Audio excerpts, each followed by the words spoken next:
V podjetju Lesoteka hiše smo v zadnjih letih dokazali, da je mogoče iz masivnega lesa graditi sodobne, trajnostne, energetsko varčne in do uporabnika prijazne objekte. Vrtec Šmartno, leseni škrat, je bil prvi od 3 lesenih nizkoenergijskih vrtcev, ki smo jih zgradili na Koroškem. Zgrajen je po sistemu križno lepljenih plošč, kar pomeni, da imajo stene izjemne gradbene in fizikalne lastnosti. So statično trdne, potresno odporne, ognjevarne in toplotno izolativne. Vanj smo vgradili preko 200 kubikov lesa smreke in alpskega macesna. Ne po naključju.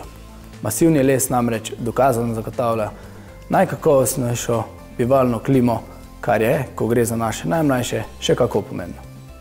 Za njegovo inovativno zasnovo, ki omogoča uresničevanje sodobnih vzgojno-varstvenih principov, smo lani dobili tudi nagrado Lesena ikona za arhitekturno in oblikovalsko odličnost v lesu.